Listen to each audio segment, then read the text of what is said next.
Bonjour, je suis le commandant fonctionnel Guy Bertrand, chef de la section intrafamiliale à la brigade de protection des mineurs de Paris.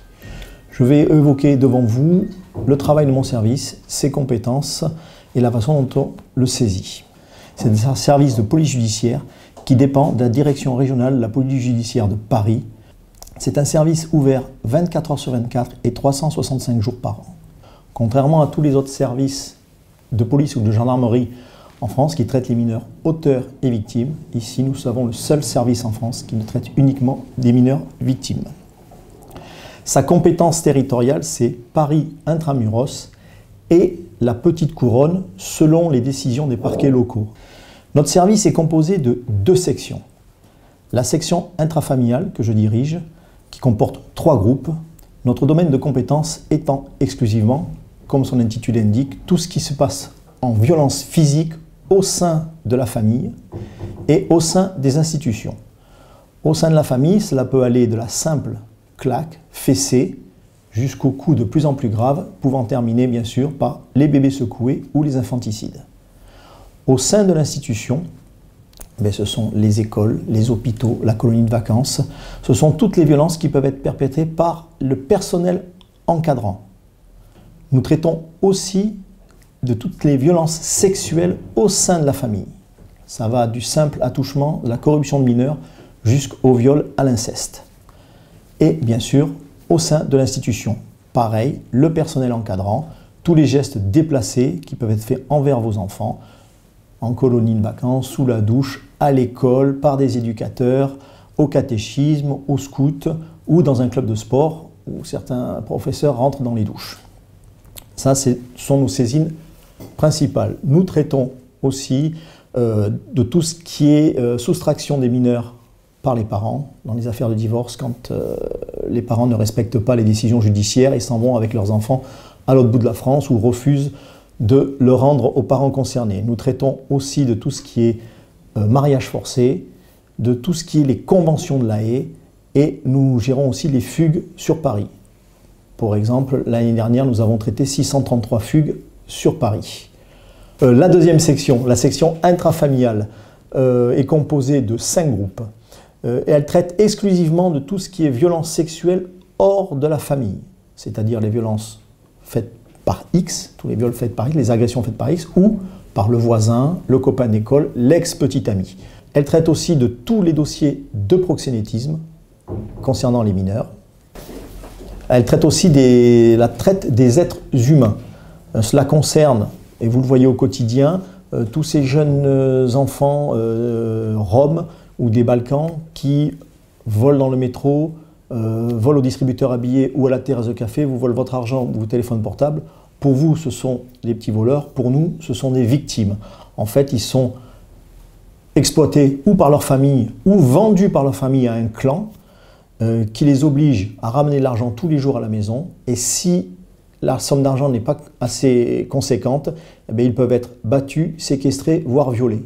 Nous avons un groupe qui traite spécifiquement de l'Internet, c'est-à-dire c'est des fonctionnaires composés de fonctionnaires de police à moitié geeks qui passent leur temps sur la toile et qui s'occupent de tout ce qui est diffusion et téléchargement d'images pédopornographiques, de tout ce qui est chantage sur la toile à partir d'images prises auprès des enfants mineurs, et tous les adultes qui sont sur la toile essayent d'entrer en contact avec vos enfants pour obtenir soit des photos dénudées, soit des rendez-vous pour avoir des relations sexuelles.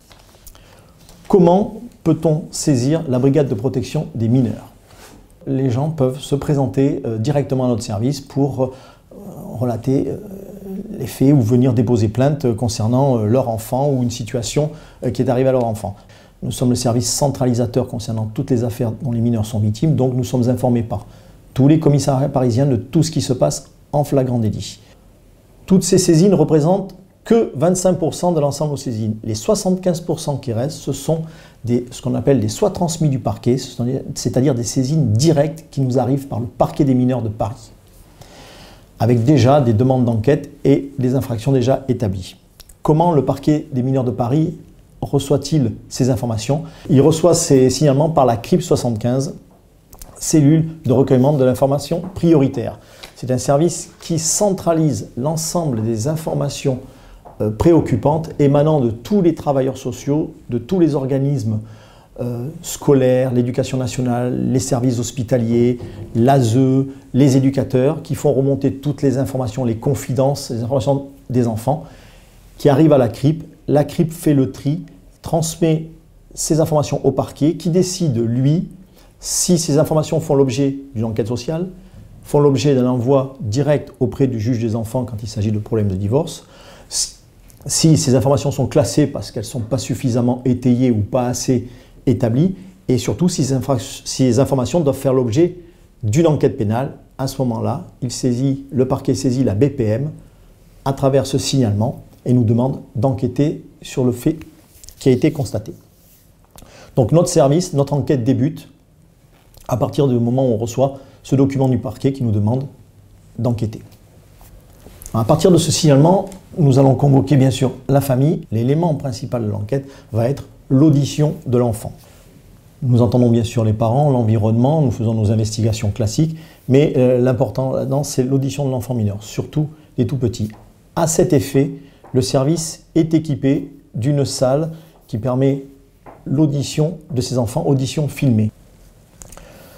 Donc, cette salle est aménagée avec caméra fixe, elle est sonorisée, elle est équipée de petits canapés, de petits fauteuils, de tables basses, où l'enfant, avec une décoration plutôt des couleurs claires pour les enfants, où l'enfant est reçu avec l'enquêteur.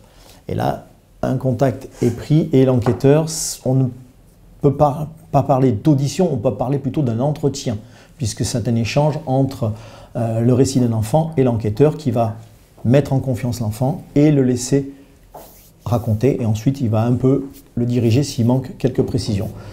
Ce sont des auditions difficiles, ce sont des auditions ces entretiens sont courts dans la mesure où un enfant de 3 ans et demi à 6-7 ans, vous ne pouvez pas le garder longtemps, donc à peu près maximum 20 minutes l'attention.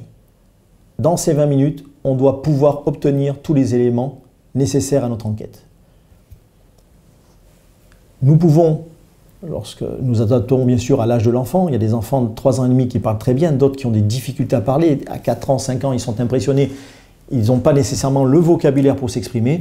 Nous pouvons nous aider de divers matériaux, à savoir le dessin, les jouets, voire nous avons des poupées sexuées, parce qu'il y a certains termes qu'il ne connaît pas, il peut nous désigner ce qui s'est passé, il peut nous le faire par dessin, il peut nous le mimer et nous le faire mimer par des poupées. Cette audition filmée est très importante dans la mesure où elle va nous servir pour la suite de l'enquête, parce que souvent, dans cet entretien, l'enfant va nous désigner l'auteur de son agression ou la personne qui lui a fait du mal. Et à partir de là, c'est la parole d'un enfant contre la parole d'un adulte. Et lorsque nous mettrons cette personne en garde à vue, en audition dans notre service, nous ne pouvons pas nous permettre de faire une confrontation comme ça existe chez les majeurs, où on met dans la même pièce la victime et l'auteur. Donc nous utilisons cette vidéo de l'enfant, cette audition de l'enfant pour faire la confrontation. Cette vidéo servira aussi ultérieurement, si le dossier va jusqu'en assise, au procès. Alors les procès ont lieu souvent 2-3 ans après les faits. Il se peut que l'enfant ne soit pas en état de témoigner, mais surtout l'image de l'enfant fragile à cet âge-là, de son émotivité et de son état est très important à faire apparaître au juré, au moment du procès. Cette audition de l'enfant est la partie la plus importante dans notre domaine pour la brigade de protection des mineurs. Donc les policiers chargés de ces auditions sont des policiers spécialisés, qui ont suivi une formation spécialisée de 6 semaines. Donc tous les fonctionnaires à la BPM passent par cette formation où ils vont pendant plus de 3 semaines travailler sur l'audition de l'enfant mineur, et ensuite ils auront une autre semaine où ils vont travailler sur l'audition du prédateur sexuel ou l'audition de l'agresseur pour maîtriser à peu près tous les codes. Donc tous les policiers de la BPM ont cette formation. Actuellement, nous mettons en place, nous avons un nouveau protocole a été mis en place avec un nom barbare, le NIST. C'est un protocole qui vient du Canada et qui est une nouvelle façon d'auditionner. Elle n'est pas très éloignée de la première, elle est un peu dépoussiérée avec des nouveautés. Effectivement, les études évoluent au fur et à mesure et l'approche des enfants est différente. Et actuellement, tous nos fonctionnaires de la BPM même les plus anciens, vont en stage 1 semaine pour étudier cette nouvelle méthode pour être avec les derniers outils de travail pour l'audition des enfants mineurs. Au terme de l'audition de l'enfant mineur, un autre acte important à l'enquête, c'est l'examen médical. C'est l'envoi de l'enfant aux UMJ, l'unité médico-judiciaire de l'Hôtel-Dieu, qui se trouve près de notre service et qui reçoit, c'est un service qui reçoit toutes les victimes de Paris, de tous les services de police de Paris. Il ne travaille que sur réquisition de police, c'est-à-dire que nous allons réquisitionner ce service pour établir un certificat médical qui est le seul à faire foi dans la procédure judiciaire. C'est ces spécialistes-là qui vont vous décrire ou les blessures, ou, puisqu'il y aura dans certains cas des examens gynécologiques, décrire ce qu'ils constatent. Et c'est ce seul certificat médical qui fera foi en justice. Donc nous avons des contacts réguliers et permanents avec les UMJ. Avant de leur envoyer les enfants, nous les contactons téléphoniquement pour leur faire part de ce que nous avons enregistré, la plainte, de la situation, de ce que l'enfant nous a dit, et nous mettons d'accord avec les médecins pour savoir ce qu'il y a à chercher. Donc si un enfant victime de violence, on va effectivement décrire les traces, les blessures sur l'ensemble du corps. Par contre, dans les faits d'agression sexuelle, il y aura un examen gynécologique qui sera demandé. Mais on ne fait pas, voilà, on fait en fonction du cas et de chaque dossier des enfants pour l'examen médical. Et nous sommes en contact permanent. S'il y a un problème, les médecins nous appellent et nous contactons les médecins. Cet examen médical est très, très important dans le cadre de la procédure judiciaire. Généralement, il se fait après l'audition de l'enfant, mais dans certains cas, et notamment quand l'infraction vient de se produire, et notamment pour les affaires de viol, l'enfant est envoyé directement aux UMJ afin que l'examen puisse ramener le maximum de traces et indices avant que l'enfant soit amené chez nous pour une audition. Donc, les 3/4 du temps, ça se passe après l'audition, mais de temps en temps, les circonstances veulent que l'enfant soit vu avant de passer au sein des services de police. Le contact avec les UMJ et le milieu médical est très important pour nous, puisque dans toutes nos affaires, notamment dans ma section où nous avons soit des violences, soit des agressions sexuelles, nous avons à chaque fois besoin d'un certificat médical. Pour ces affaires du quotidien, mais aussi pour les affaires plus spécifiques. Et je pense au dossier de bébés secoués, où nous traitons avec le docteur Caroline Ressalmon, chef des UMJ de Paris, qui est aussi expert judiciaire dans tout ce qui est le domaine des mineurs. Et le docteur Caroline Ray nous aide, nous profanes, à décrypter et à déchiffrer et à interpréter les certificats médicaux qui nous sont délivrés par les hôpitaux parisiens, et notamment lors des dossiers de bébés secoués, où souvent nous demandons des expertises, elle vient auprès de nous décrypter son expertise, et grâce à ce décryptage, nous pouvons nous améliorer dans nos auditions des parents notamment, ou de la nourrice dans le cadre des dossiers de bébés secoués, parce que c'est à partir de nos auditions et du dossier médical de l'enfant qu'elle établit son expertise. Et plus elle a de détails et des petits points précis dans les auditions que nous menons, mieux c'est pour affiner son expertise. Et effectivement, au fur et à mesure du temps, elle est venue à nous amener à poser certaines questions que nous, en tant que policiers, en tant qu'enquêteurs, on n'aurait jamais posées, parce qu'on n'est pas médecin. Et effectivement, ces questions-là permettent souvent de résoudre ces enquêtes-là. Et j'ai le cas l'été dernier où, grâce à les éditions que nous avions menées et à l'expertise de Madame Ray, elle avait établi qu'il y avait eu deux épisodes de secouement à 3-4 jours d'intervalle. Et nos investigations et nos auditions nous permettent de savoir dans le couple qui avait commis les 2 secouements sur ce bébé. Bon, dans ce cas-là, c'était le père. Et ce dernier, après avoir nié les faits longtemps, a fini, suite à l'expertise et aux éléments que nous avons amenés, à reconnaître avoir secoué 2 fois son enfant. Ceci souvent est dû à l'énervement, à la fatigue, parce qu'on n'arrive pas à faire cesser les pleurs de son enfant. Ce n'est pas dans le but de faire du mal, de torturer son enfant, mais c'est voilà, l'énervement. Il a secoué pour le faire taire. Et effectivement, la première fois qu'il a secoué son enfant, l'enfant s'est arrêté, donc il a couché, il a pu aller manger, c'était le soir après le travail, c'était l'été, donc il avait chaud, il n'était pas bien. 4 jours plus tard, quand ça a recommencé, il dit tiens, il y a 4 jours ça a marché, il a resecoué son enfant, qui s'est arrêté de pleurer, il l'a reposé au lit, mais alors qu'il était en train de manger quelques instants plus tard, il y a eu un cri terrible dans la chambre, l'enfant convulsé, et ils l'ont amené tout de suite à l'hôpital. Donc c'est à partir de cette convulsion qu'il a fait l'objet de l'examen médical et qu'on a constaté les hématomes sous-duraux, donc les symptômes du bébé secoué. Mais jamais il l'avait reconnu, il n'a jamais voulu reconnaître devant sa femme que c'était lui, l'auteur des secouements, qui vont peut-être handicaper son enfant à vie. Donc ces contacts permanents, effectivement, facilitent notre travail et nous permettent de mieux nous connaître.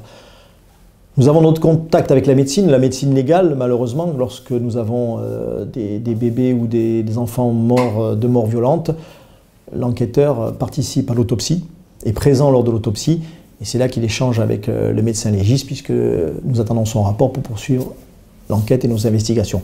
Donc ça, c'est un contact qu'on n'aime pas trop, mais qui est obligatoire avec la médecine légale. Et nous avons surtout, vu qu'un certain nombre de signalements proviennent des hôpitaux parisiens, il a été instauré un protocole où tous les trimestres, le chef du parquet des mineurs de Paris, un représentant de la BPM, le chef de la CRIP 75, se rendent dans un des 3 hôpitaux pédiatriques parisiens et se réunit dans ce qu'on appelle les cellules de maltraitance avec le personnel de cet hôpital, à savoir les assistantes sociales, les médecins, les chefs de service, les infirmières, pour évoquer des cas concrets. Donc dans cette réunion, le secret professionnel est partagé, c'est-à-dire que les médecins peuvent évoquer avec le dossier médical le cas d'un enfant.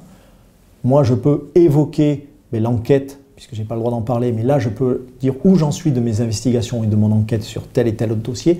Et le procureur de la République peut parler, lui, des poursuites judiciaires et du suivi du dossier. Alors que c'est des choses qu'on ne partage pas. Mais cet endroit est un endroit où on peut échanger. Et déjà, on tient au courant l'hôpital de ses précédents signalements. Ils évoquent devant nous des dossiers où ils hésitent à signaler, donc il y a un échange constructif.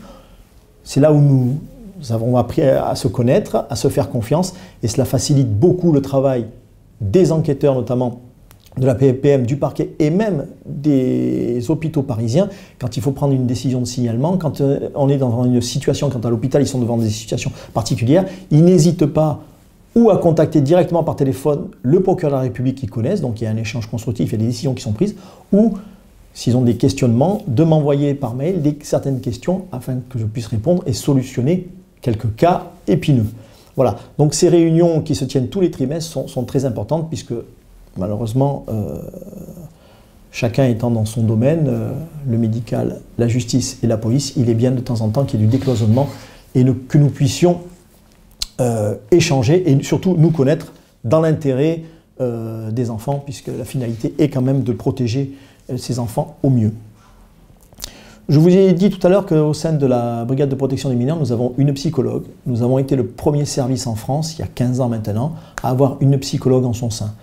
Alors cette psychologue, elle travaille pour 2 temps chez nous, à savoir, elle s'occupe, notamment les adolescentes, lorsque les adolescentes ont subi un choc, et notamment des viols, elles ont du mal à libérer leurs paroles, ou quand elles se rendent compte que dans leur enfance, elles ont subi quelque chose et elles réalisent à 14-15 ans que ce qu'elles ont subi n'était pas normal, et elles ont du mal à libérer leurs paroles. Et donc, elles passent par notre psychologue, où au terme de quelques séances, quelques entretiens, elles finissent par pouvoir mettre les mots sur certaines choses, et à ce moment-là, elles peuvent déposer plainte. Sans ça, elles en sont incapables, de s'exprimer, incapables de raconter ce qu'elles ont subi.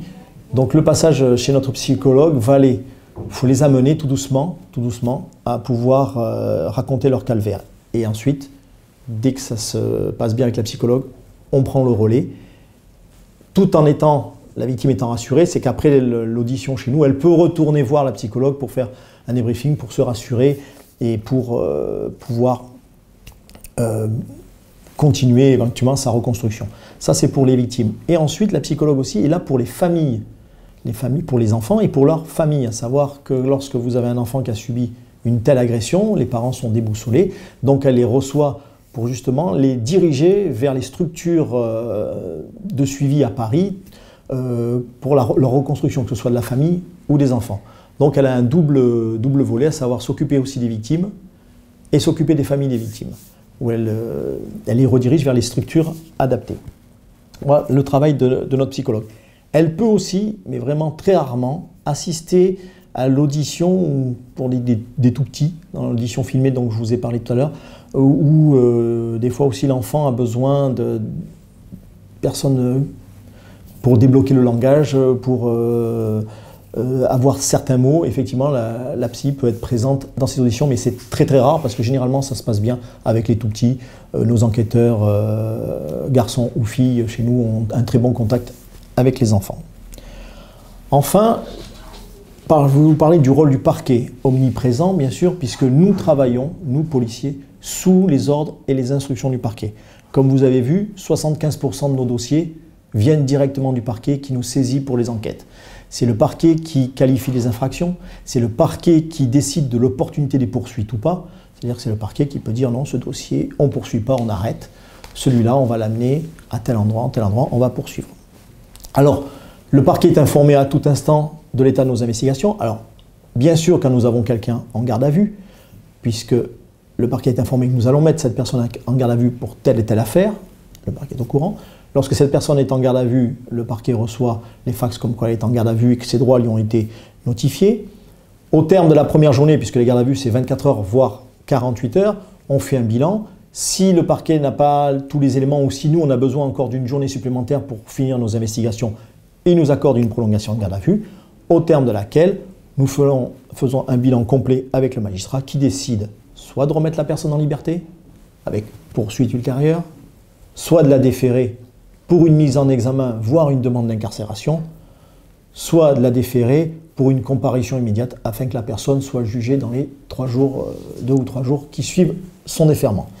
Voilà, donc toutes les affaires sont supervisées par le parquet et même les dossiers qui viennent au quotidien, les petits dossiers de violence que nous traitons, qui ne nécessitent pas de garde à vue, qui ne nécessitent que des auditions, au terme de notre enquête, avant de transmettre le dossier au parquet, nous rendons compte au parquet téléphoniquement pour leur expliquer où nous en sommes dans nos investigations. Et ce dernier peut nous dire, vous me renvoyez le dossier, je ferai un classement sans suite ou je ferai un classement telle et telle chose. Ou non, j'aimerais bien que vous entendiez la grand-mère, la tante, voilà. Et il peut nous redonner 1 ou 2 instructions supplémentaires. Aucun dossier ne quitte le service sans aval du parquet. Donc le rôle important, la pièce directrice, c'est vraiment le parquet de Paris, le parquet des mineurs de Paris. Voilà, en gros, rapidement, je viens de vous décrire les investigations et le travail de la brigade de protection des mineurs. Je vous ai fait un schéma type, mais chaque enquête peut amener son lot de douleurs, chaque enquête peut être différente, chaque enquête peut être légère ou pas. Ça, des fois, on part sur quelque chose de très grave et on arrive fort heureusement à des choses légères, mais souvent, des enquêtes se terminent par des placements d'enfants parce qu'il faut les protéger, donc on les éloigne de la famille, de la souffrance pour beaucoup de gens. Et il faut que l'enquêteur s'adapte à tout ça, de par son professionnalisme et de façon de travailler. Pour vous donner une idée, je vais vous dire sur les 6 derniers jours le travail de la brigade de protection des mineurs de Paris. Donc sur les 6 derniers jours, nous avons traité un dossier d'une agression sexuelle de la part d'un père sur sa fille. Nous avons traité un dossier de viol incestueux de la part d'un frère de 12 ans sur sa petite sœur de 4 ans. Nous avons arrêté, il y a quelques jours, un mineur de 17 ans, violeur de 3 mineurs. Et nous savons, il a été présenté à la justice, mais nous savons que nous avons d'autres potentielles victimes dans la nature, puisque nous avons déjà identifié 1 ou 2 autres personnes qui ont été violées par cet individu, mais qui ne sont pas en région parisienne. Donc ce dossier-là n'est pas terminé. Nous avons traité aussi de l'accusation d'une mineure de 9 ans sur son beau-père, attouchement sexuel et viol. Et l'enquête de la BPM a démontré que c'était une fausse déclaration de la part de la petite fille. Nous sommes dans un cadre d'un conflit parental. Les enquêteurs travaillent à charge et à décharge. Alors à charge si quelqu'un a vraiment commis le crime dont il est accusé, et à décharge parce qu'il peut être accusé à tort d'un crime odieux. Le viol d'un enfant, c'est un crime assez odieux. Et l'enfant voulait retrouver son père et avait trouvé cette version pour être sûr d'être placé chez son père. Elle a gagné pendant 2 jours, puisqu'effectivement, on a enlevé tout de suite l'enfant à la famille dès ses premières déclarations et on l'a confié à son père, donc elle était heureuse. Mais les investigations ont démontré, que ce soit examen médical ou l'enquête et l'environnement et la famille, a démontré que l'enfant avait menti. Bon, elle sera sans doute placée en foyer pendant un certain temps parce qu'il ne faut pas lui donner satisfaction à partir de ses mensonges, mais il lui arrivera rien de grave. Mais c'est très important aussi pour les enquêteurs de démontrer ça parce que la personne qui a été accusée, si on ne mène pas les choses à bien, va être marquée au fer rouge pour toute sa vie pour de tels faits alors qu'il est innocent. Donc ça fait partie aussi de notre travail, la psychologie, de savoir aussi ressentir les choses, de savoir quand il y a manipulation ou pas. Nous avons récupéré 16 fugueuses cette semaine. Nous sommes en enquête sur un fugueur qui est parti en Belgique. Nous avons interpellé un individu pour suite à un téléchargement d'images, téléchargement et diffusion d'images pédopornographiques sur Internet. Et nous avons traité aussi, et ça c'est le quotidien, nos dossiers de proxénétisme et nos autres dossiers du quotidien. Voilà à peu près sur 6 jours le travail de la brigade de protection des mineurs de Paris. J'espère avoir été assez clair. N'hésitez pas à me poser toute question, sujet que vous n'auriez pas compris ou avoir des précisions puisque je ne peux pas rentrer dans les détails sur tout. Je vous remercie de votre écoute et vous souhaite bon courage pour la suite de vos études.